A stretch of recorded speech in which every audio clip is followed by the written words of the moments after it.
வணக்கம். விதியை மதியால் வெல்ல முடியுமா? நிறைய பேர் முயற்சி செஞ்சால் நிச்சயம் முடியும்னு சொல்லுவாங்க. ஆனால் உண்மை முடியாது. விதியை மதியால் வெல்ல முடியாது. ஆனால் நம்ம நினச்சா மதி கொண்டு அதை மாற்றி அமைச்சிக்க முடியும். அதை எப்படி மாற்றி அமைச்சிக்க முடியும்? வாங்க பார்க்கலாம். ரொம்ப நாள் முன்னாடி யூடியூப்பில் எனக்கு பிடித்த மோட்டிவேஷ்னல் ஸ்பீக்கர் சொன்ன கதை இது உங்களுக்காக.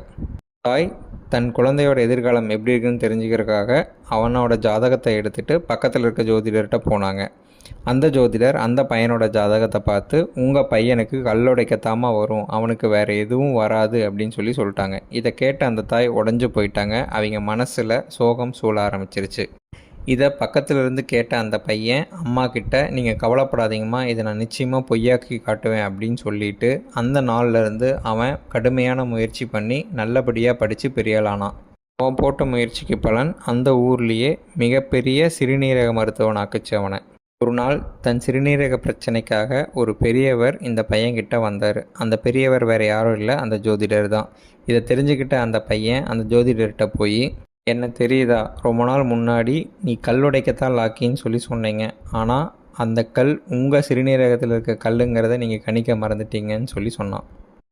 இதிலேருந்து என்ன தெரியுது? முயற்சி பண்ணால் உங்கள் விதியை நிச்சயமாக உங்களால் மாற்றி அமைக்க முடியும்னு சொல்லி அந்த மோட்டிவேஷ்னல் ஸ்பீக்கர் இந்த உரையை முடித்தார். அதில் ஒரு சின்ன திருத்தம், அந்த பையனோட விதி கல்லுடைக்கிறது, அது அவனால் மாற்ற முடிஞ்சுதா? முடியல. ஆனால் மதி கொண்டு அவன் படிக்காமல் கல் உடைக்கிறதுக்கு பதிலாக படித்து டாக்டராகி சிறுநீரகத்தில் இருக்க கல்லை உடைக்க ஆரம்பித்தான். இது தெரியாமல் வாழ்க்கையிலையும் முயற்சி பண்ணால் நிச்சயமாக வெற்றி அடைஞ்சிடலான்னு சொல்லிட்டு பல முயற்சிகள் பண்ணிகிட்டு இருந்தேன். ஆனால் எதுலேயுமே எனக்கு வெற்றி கிடைக்கல. இந்த பயணத்தில் எனக்கு இப்போ கிடைச்ச ஒரு அற்புதமான விஷயம்தான் ஏஎல்பி ஜோதிடம். யூடியூப்பில் ஏஎல்பி ஜோதிடம்னு போட்டிங்கன்னா பல வீடியோஸ் இருக்கும், அதை பற்றி பாருங்கள். இந்த ஜோதிட முறையில் நம்மளுடைய வாழ்க்கையை 100% கணிச்சு நம்ம வாழ்க்கை இப்படி தான் இருக்கும்னு சொல்ல முடியும். அந்த முறையில் படித்து என்னோடய விதிப்பயன் என்னன்னு தெரிஞ்சுக்கிட்டு அதில் என்னோடய வாழ்க்கையை இப்போ நகர்த்தி கொண்டு போயிட்டுருக்கேன்.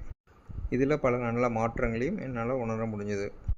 இதே போல் உங்கள் வாழ்க்கையோடைய விதிப்பயன் என்னங்கிறத தெரிஞ்சு மதி கொண்டு அதை மாற்றி அமைச்சு எல்லாரும் சந்தோஷமாக இருக்கணுன்றத என் இஷ்ட தெய்வமான முருகனை வேண்டி வணங்கி விடைபெற்றுக் கொள்கிறேன். நன்றி, வணக்கம்.